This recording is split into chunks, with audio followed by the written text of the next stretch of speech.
So now going back to cars, you talked about how you got into car racing originally, but how early in your life did you say to yourself, "I'm going to do this for a living. This is going to be me for real"? Well, it's a good question because my love of motorsports started from like literally my earliest memories of life were watching races with dad. I mean, I loved it from as far back as I can remember. He was a huge car guy, a huge racing fan. I just sort of inherited it from him. And so, like I'm talking back 3, 4 years old. And then I got a go-kart for my 9th birthday. And that's when I started actually racing myself. But when I started, it wasn't necessarily with the aspirations of doing it professionally, because even at 9 years old, I'm like, that's not a real job. Like people don't actually get to do that, but it's a hobby. Like a lot of kids play hockey knowing they're never going to play in the NHL. They just like, getting together with the guys and playing hockey. For me, that's what racing was. It was just a way for dad and I to like hang out on weekends, and we get a mutual love of motorsport and whatever. And it wasn't until I was 14 when that sort of switch flipped, because at that point, what is essentially like the professional karting tour, which yes is kind of a real thing, and that's people from all over North America and coming in from Europe or whatever, South America.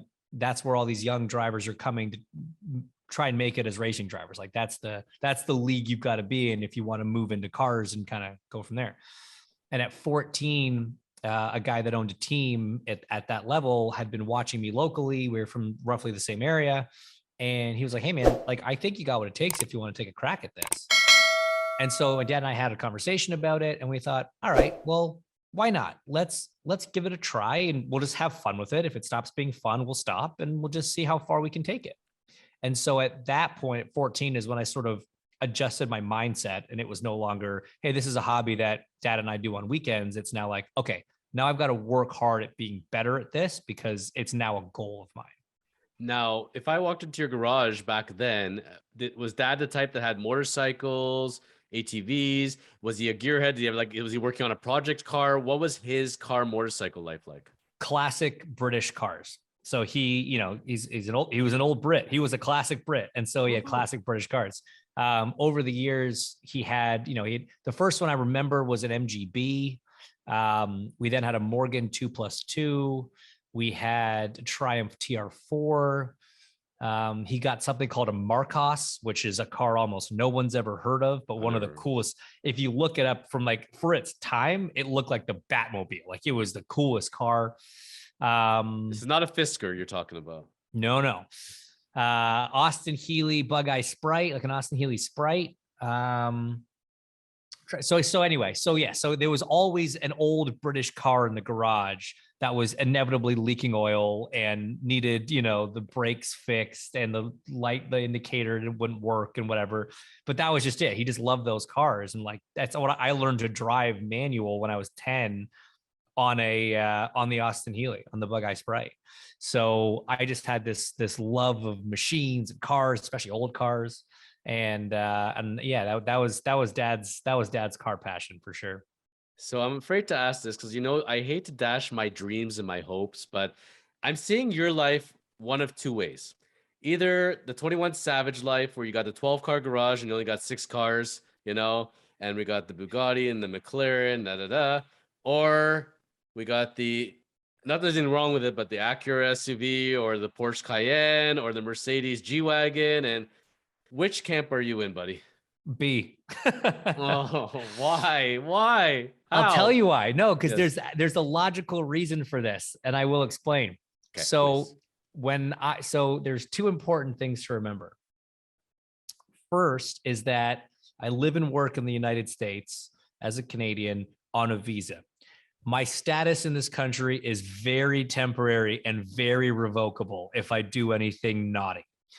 Second, so I kind of had this theory that I shouldn't spend a bunch of money on a car that's going to make it that much more likely I end up in jail. And what helped me do that was knowing like, man, I've got the best weekend ride out there. It's called an IndyCar, and I can drive it as fast as I want. So I could get my sort of need for speed, so to speak, as much as that term sounds sort of cliche, out on the weekends. And I didn't have to do that on the road. And that was genuinely part of it, right? Is I had this really strict policy for a long time of like, don't buy a supercar and end up either in jail or wrapped around a light post because, some drunk guy or some kid texting runs you off the road. Quite honestly, driving on the road terrifies me. So that I was always the SUV guy. I broke my own rule ish a couple times. I had my daily driver at one point was a C63 AMG, C63S, which an incredible car. I will own one of those again. And then I had as a fun car, I had an AMG GTS for a while, and I loved that thing. It was awesome. But the roads in Indianapolis are terrible, and I'm gone all summer on the road, and you can't drive it in the winter. So after 3 years of it just sitting there, I think I drove it a dozen times. I'm like, this is a waste of a car. Like, cars should be driven. And so I got rid of it. So I've always said that once I like properly retire and stop traveling so much, I will get back into that game and get myself a nice toy. But for the time being, I've got dogs and I travel a lot. So I've got SUVs. Are you endorsing Mercedes, or you guys have a contract there, or this is just nope. Just love them. Mercedes, if you're listening as well, Bugatti's talking to this guy, so you better jump in pretty quick here because it's gonna heat up. So never a supercar, never a muscle car. No, like I said, yeah, the closest thing to the supercar was the GTS, and muscle cars. I love and appreciate them. I don't crave them.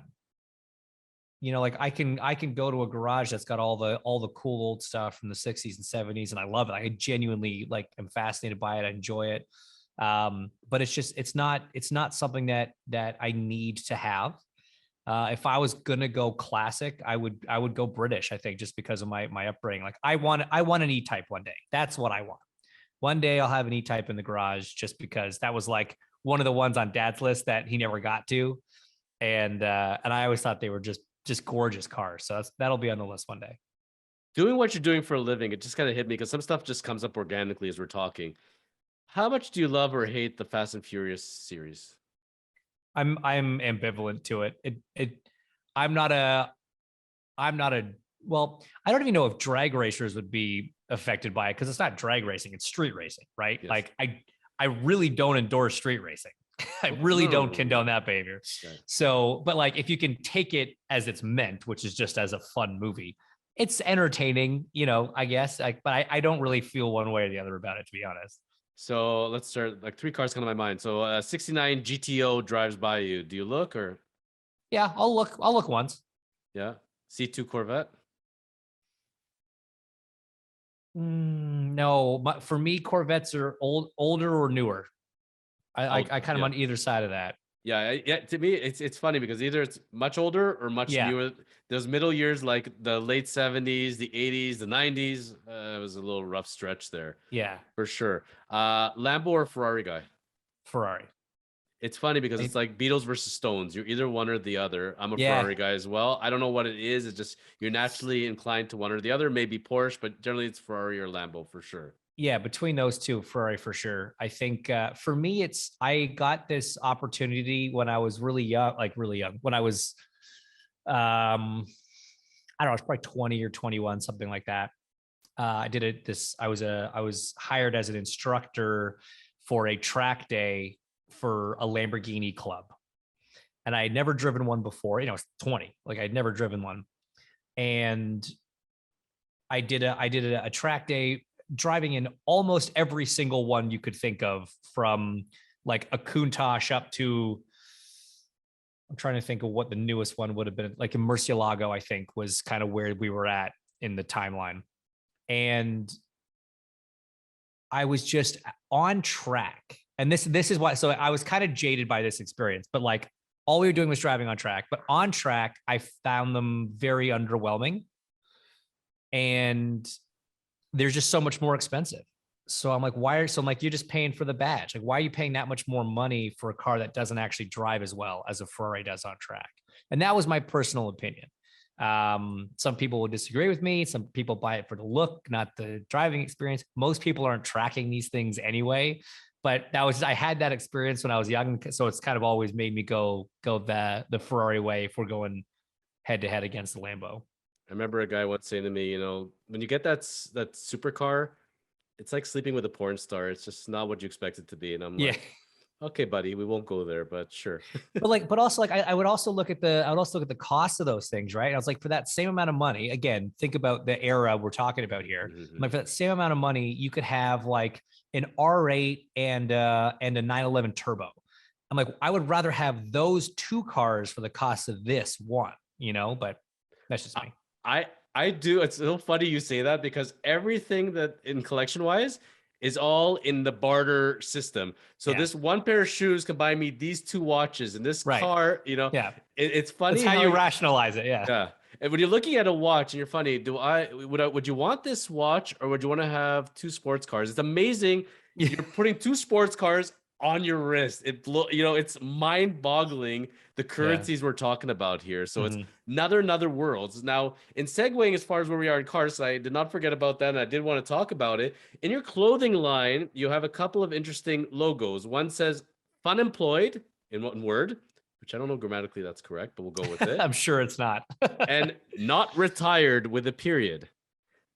So, in your announcement in December of 2021, you made it very clear that you are not retiring, but exploring other types of racing. So, are you going to be doing like learning to race helicopters? Are you going to be doing scuba racing? What are we referring to there? Well, I mean, scuba diving is a passion of mine, but Of course it is. no, yeah, of course. No, I'm going scuba diving next week. Actually, I'm very excited about that. In Bahamas? Yeah, yeah, Seriously? yeah. I'm good, eh? You are very good. You're very good. So the what that really meant was I was stepping back from full-time IndyCar racing, but there's a lot of other kinds of car racing out there. And so my goal for next year is actually to be doing some of the endurance racing, the sports car stuff. I need to go win myself that Daytona. So, we're gonna hopefully, we're working on a deal right now and hopefully get it buttoned up soon to be back behind the wheel in 22 doing some endurance racing stuff. I'm telling you, the way you said, and I've seen the winners getting handed their Daytona. I would be doing this till I'm 80. I don't care if I'm on crutches. I don't care if I'm on life support. I'm getting that damn Daytona if it kills me. And I totally understand why you're doing it. It's got to be amazing because how many guys are in that field when you're off racing? Oh man. So what's interesting about that race is there are 5 different classes of cars all racing on track at the same time. And they have anywhere from kind of 12 to 30 cars per class. So I think this year at the race, there was 67 cars on track. And each car has usually at least 4 drivers. So in terms of actual numbers of drivers, it's huge. It's hundreds. But you're only racing against your class. So you could finish 25th overall, but if you were first in your class, you get the watch. How close have you come to that Daytona? I think 5th is the best I've done so far, which was really that year was really frustrating because our car was just we had a straight line deficit. I know this sounds like every driver complaining, like, yeah, my car was slow, but legitimately, the team that I drove with, they had won the race 2 or 3 times before over the last 5-6 years, and they said this was the best race they'd ever run. Our pit stops were great. All 4 drivers were like doing the job they needed to on track. Our car just wasn't fast enough. Like everybody else was making mistakes that we weren't making, but over 24 hours, even if you're a 10th of a second behind, over 24 hours, that just grows. And they make a little mistake and we catch up a bit and they pull back out. So anyway, long story, but fifth is the best I've done there so far. I think in your profession, it's a very, very hard one among so many things. First of all, many would say you'd have to be absolutely nuts to do what you're doing for a living. You're taking your life in your hands each time you go in there. Like it's not an easy job, and the level of concentration. Like you think about like you're benching the most weight you've ever done, and the level of focus you have to do for like 1 or 2 reps. You have to have that level of focus the whole time you're doing it because one slip up, you never know, right? But it feels like if you're like Lewis Hamilton, for example, or any of the top stars, and you're constantly winning championships, and what are they saying? It's the car. The driver is kind of meaningless at this point. But yet, if you screw up, yeah, he's a bad driver. So like you almost can't win. Yeah, that's true. In F1, it's definitely harder because of that disparity in the cars. I mean, that's why I was always drawn to IndyCar and to this day think it's a better on track product is because the teams and drivers are all given mostly the same parts, right? You get one of two engines, the car's the same, the bodywork's the same, the tires are the same, the brakes are the same. And so the difference between the best team and the worst team is that. Where in F1, because every team builds their entire own car every year, the difference between teams is that. And so, yeah, when Lewis is winning everything, people are like, "Oh yeah, well it's the best car." That is true.